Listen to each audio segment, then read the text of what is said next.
こんにちは、空手家工芸です。2020年の春頃から始まったマスク着用の生活ですが、実は格闘技の練習をマスクを着用したままの状態で行っていると弱くなる部分がどうしても出てきてしまうため、今回はなぜ弱くなってしまうのか、マスクをした状態で行うと弱くなってしまう練習とはどんな練習なのかをお伝えしたいと思います。ちなみに今回の理由については、今のマスク事情が始まったこととは関係なく、実は現役時代に呼吸制限をした練習をすることでスタミナを上げようとしていた時期に、僕自身がこの練習と呼吸制限は極めて相性が悪いという発見と結論を得て、練習方法を組み立て直した経験が元になっています。現在マスクを着用して練習している選手も少なくないと思いますので、僕が実際に行って気づいた経験と知識をもとに、この練習をする際は気をつけた方がいいよという部分をお伝えしたいと思います。日頃このチャンネルでは見れば 100% 強くなる動画を毎週金曜18時に投稿していますので、もし動画を最後まで見た時になるほどとか見てよかったなと思ったら、ぜひチャンネル登録お願いします。では早速、どんな練習の時にマスクをすると弱くなるのかをお伝えしたいと思います。マスクを着用して行うと弱くなってしまう練習、それはミットを使用した打撃のスタミナ練習です。今って思われた方もいらっしゃると思うんですが、多分スタミナをつけるためにあえてマスクをつけてミットの、スタミナ練習をと思ってやっている人も少なくないんじゃないかと思います。というか僕も現役時代にそう思ってがっつり本気でやった時期がありました。だからこそおすすめしません。理由は打撃が弱くなるからです。しかもやればやるほど弱くなります。マスクを着用した状態である程度まで追い込んだことがある人ならわかると思いますが、マスクを着用して限界まで追い込むともう尋常じゃなく呼吸が苦しくなります。するとどうなるかというと、徐々に息を吸うことに必死になって呼吸が打撃動作に関係なくなってしまい、もう極端な話、パンチを打っている時にっていう形でもう打撃を、もう息を吸いながらこういう風に出してしまったり、もうただただはぁはぁはぁってマスクをしていることでもう呼吸が荒くなって、もう打撃に関係なくはぁはぁはぁって形で、もう呼吸の方をしてしまうようになります。つまり呼吸が苦しくなりすぎた状態でミットを行うと、強い打球を打つ際に必須となる打撃の時に息を吐くという超基本的な身体操作が行えなくなってしまうんです。スポーツ動作を行う際に強い力を出すために、人は一番最初に収縮するのが腹横筋というお腹周りをぐるっと一周しているコルセットの役割を持っている腹筋なんですが、体幹を支えるこの筋肉や腹筋群は本来息をシュッと吐くことで意識しなくても収縮してくれますが、苦しくなりすぎれば当然死なないために打撃に関係なくこの吸気の方ですね、でこの吸う方を優先するために徐々に打撃に関係なくこの呼吸が行われるようになります。そしてこの状態の何がいけないかというと、練習すればするほど打撃が弱くなってしまうからです。なぜかというと、やればやるだけ呼吸と、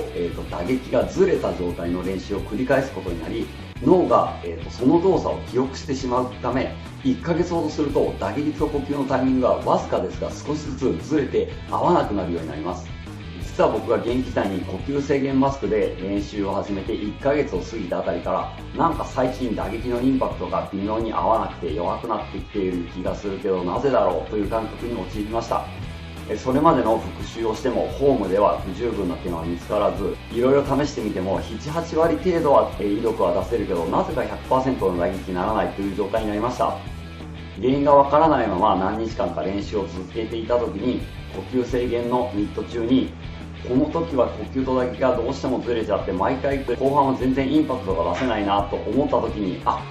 これかもしれないと思って、その日からマスクによる呼吸制限をやめてミットを始めたら、徐々に感覚が戻り始め、2週間ほどで 100% の打撃を出せるまでに戻りました。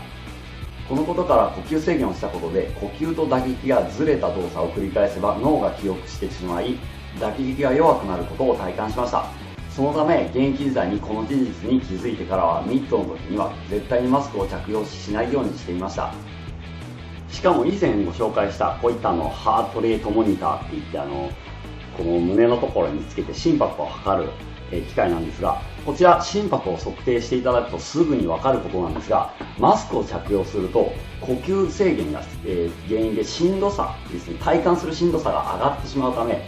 ほとんどの場合いつもの心拍の約マイナス10くらいで十分なしんどさを味わえてしまうため、運動負荷が不十分にもかかわらず十分追い込んでいると勘違いしてしまい、結局のところスタミナ練習としても十分に体を追い込めていない状態でミットを終わってしまうことになるんです。そのため打撃と呼吸に関係ないダッシュ練習なので、マスクの着用をする際もマスクがない状態でダッシュをした際の心拍数を1本目いくつ、2本目いくつ、3本目いくつっていう形で計測してデータを取っておき、マスクを着用した際も少なくとも同程度の心拍数を出すことを基準にダッシュ練習も行っていました。また同程度の心拍を出せないときはそもそも限界まで追い込むためのスタミナ自体が足りていないため、マスクを着用した状態で同心拍数が出せるレベルになるまではマスクなしで限界を出せるように練習で徹底して追い込んでからマスクを着用した稽古に再挑戦するようにしていました。ただし今お話ししたマスクを着用して限界まで追い込む練習に関しては身体にかかる負担が相当なものになるため、当然ですが少年部や壮年部の方は絶対に行わないでください。あくまで健康体の成人の方だけが行える稽古であることを絶対に忘れないでください。また現役時代にマスク着用の練習を始めた時に追い込みすぎて酸欠で意識混濁を起こしてしまい、看護師の妻が救急車を呼ぼうと思うくらいの状態に陥ってしまったことがあるので、呼吸制限をした状態での追い込みの限界を超えれば危険が伴うことを忘れず、たとえ健康体の成人の方であったとしても安易な気持ちでは行わないようにしてください。そして最後にもう1点追加ですが、マスクによる呼吸制限では空気中の酸素濃度も血中に溶け込める酸素量も変わらないため、高地トレーニングのような効果は得られないということが分かっています。ただし呼吸筋に負荷をかけた状態でのトレーニングによって呼吸筋を鍛えることができるので、競技の特性に合わせてうまく負荷をかければトップレベルでわずかな差を競っているような選手であれば能力向上が図れると思います。ただし本当に能力向上を目的として行う場合は心拍数を測定して運動強度を落とさないように注意するなど、パートナーなどにも手伝ってもらい十分な安全を確保した上で行うようにしてください。いかがだったでしょうか。安易な気持ちでマスクを着用して呼吸の制限をすればスタミナがつくんじゃないかと思ってマスクを着用してミット練習をされている方や、させている方がいれば危険な上呼吸と打撃のズレが出てしまうため絶対に僕はお勧めしていません。それよりは十分に安全を確保した上でしっかりとインパクトの瞬間に息を吐き打撃と呼吸を合わせて、その上でスタミナ向上を図る練習メニューを作成することをお勧めします。今日も最後まで YouTube を見ていただきありがとうございます。これからも 100% 強くなるために役立つ動画を毎週金曜18時に更新していきますので、最新の理論や技術を見逃したくない方はいいねボタンとチャンネル登録して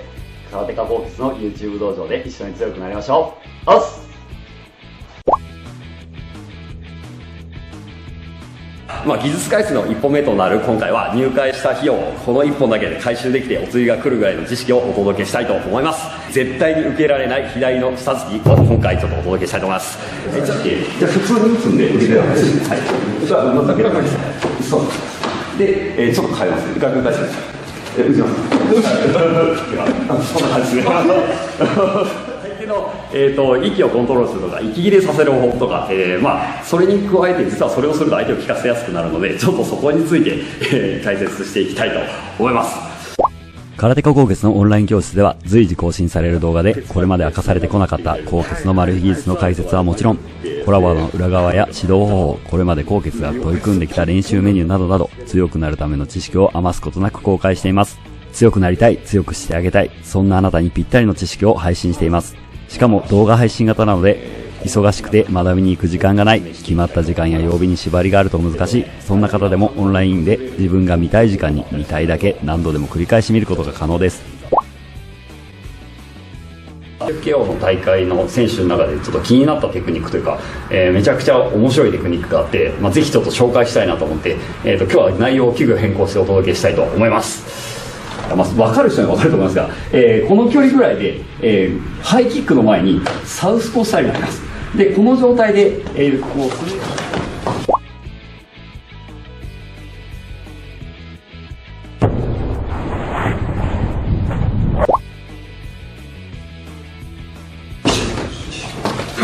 えてるのは、今までこう先生が出されていた、動画があるんですが、初出しってまだ出されてないような情報とか出していいような情報ってあります？ありますけど、出していい情報で初出しか何がいいかな、何系がいいかっていう、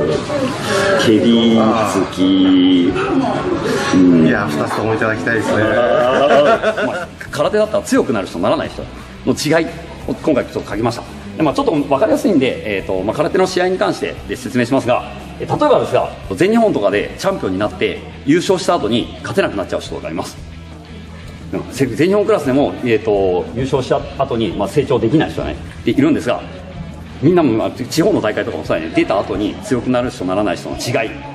明確にちょっと一つこれが原因だよっていうのが結構あって、ちょっと